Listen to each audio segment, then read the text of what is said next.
Assalamualaikum warahmatullahi wabarakatuh. Alhamdulillahirabbil alamin.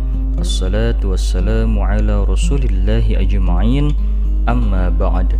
Pada pertemuan kali ini kita akan membahas ringkasan kisah teladan Nabi Ulul Azmi.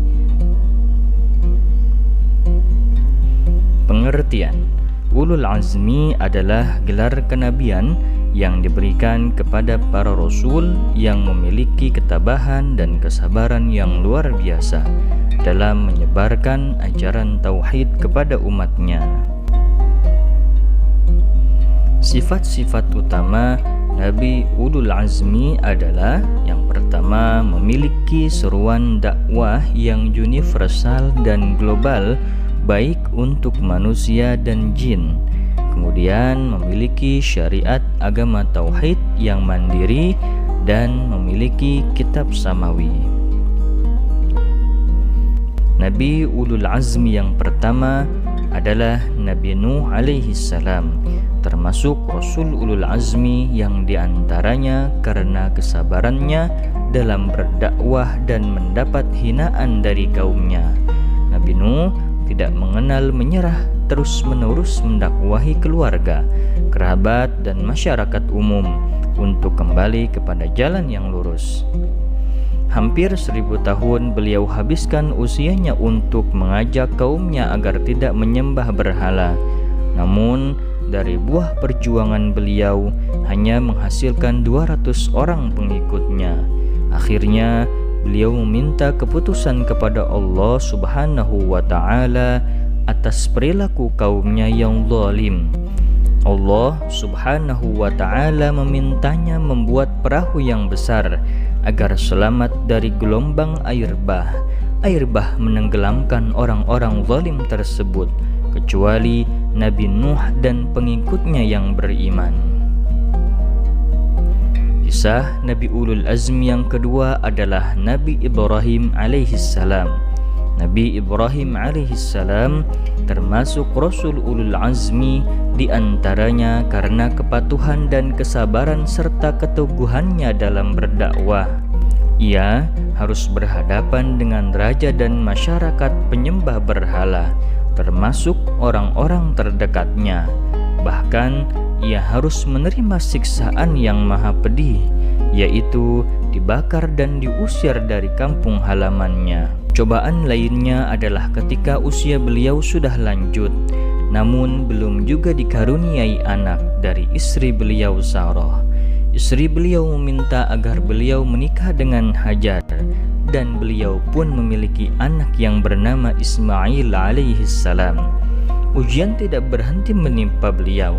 Ketika Allah Subhanahu wa Ta'ala meminta Ismail untuk dijadikan kurban, beliau laksanakan perintah tersebut dengan hati yang ikhlas karena Allah Subhanahu wa Ta'ala. Setelah sebelumnya meminta izin kepada Ismail alaihissalam, dan Ismail alaihissalam pun mengimani perintah tersebut. Atas izin Allah Subhanahu wa Ta'ala, ketika Ismail akan disembelih, Allah Subhanahu wa Ta'ala merubah sembelihan tersebut menjadi domba.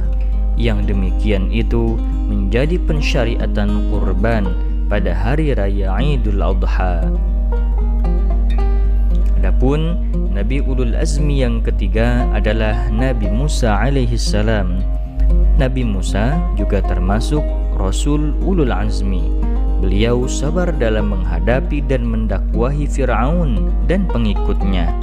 Selain itu, beliau mampu bersabar dalam memimpin kaumnya yang sangat pembangkang.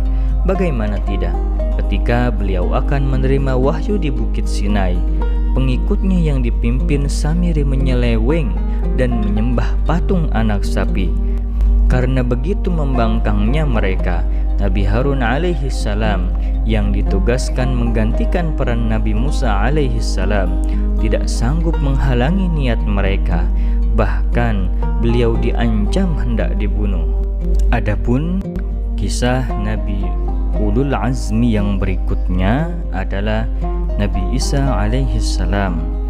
banyak hal yang menunjukkan bahwa Nabi Isa alaihissalam memiliki kesabaran dan keteguhan dalam menyampaikan ajaran Allah Subhanahu wa Ta'ala, terutama ketika Nabi Isa alaihissalam dengan sabar menerima cobaan sebagai seorang yang miskin, pengkhianatan seorang muridnya, menghadapi fitnah dan penolakan, hendak diusir dan dibunuh oleh kaum Bani Israel. Kehidupan Nabi Isa alaihissalam menggambarkan kezuhudan dan ketaatan dalam beribadah. Ia sangat memahami bahwa dengan kesederhanaan maka seseorang akan menemukan hakikat kehidupan yang dijalaninya. Ia juga memahami pentingnya mendekatkan diri kepada Allah Subhanahu wa Ta'ala sebagai kunci utama untuk meraih kesuksesan baik di dunia maupun di akhirat. Kisah Nabi Ulul Azmi yang berikutnya adalah kisah Nabi Muhammad sallallahu alaihi wasallam. Nabi Muhammad sallallahu alaihi wasallam sejak dari kecil sampai dewasa mengalami masa-masa sulit. Pada usia 6 tahun, beliau sudah menjadi yatim piatu. Setelah dewasa, beliau harus membantu meringankan beban paman yang merawat beliau, yaitu Abu Thalib. Namun, yang paling berat tantangan yang dihadapi beliau adalah setelah diangkatnya beliau menjadi Rasul. Nabi Muhammad sallallahu alaihi wasallam mendapatkan penentangan atas dakwah beliau bukan dari orang lain, tetapi dari Abu Lahab dan Abu Jahal, pamannya sendiri. Setelah berdakwah terang-terangan, Nabi Muhammad dan kaum muslimin pengikut awal mendapati berbagai bentuk perlawanan dari mereka yang tidak menginginkan beliau berdakwah, mengesahkan Allah Subhanahu wa Ta'ala. Berdasarkan peristiwa ini yang tidak manusiawi ini, yang akhirnya mengharuskan beliau untuk hijrah ke Madinah yang saat itu bernama Yathrib.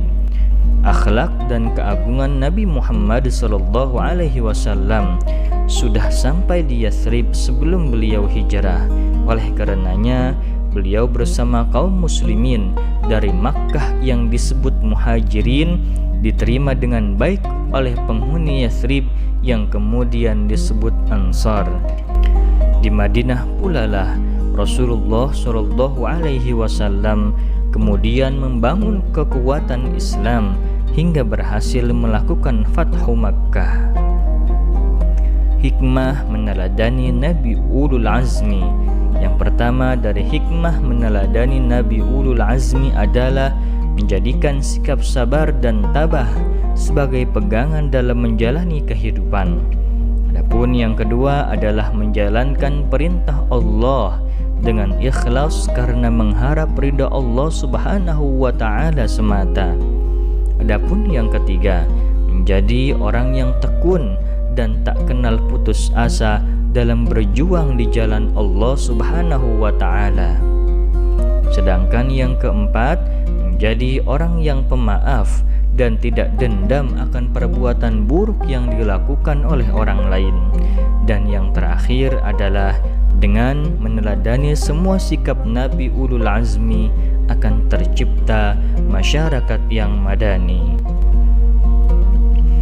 Demikian yang dapat kami sampaikan. Sekian dan terima kasih. Semoga kita dapat meneladani apa yang telah dilakukan oleh Nabi-Nabi Ulul Azmi dalam kehidupan kita sehari-hari. Semoga bermanfaat. Billahi taufiq wal hidayah. Assalamualaikum warahmatullahi wabarakatuh.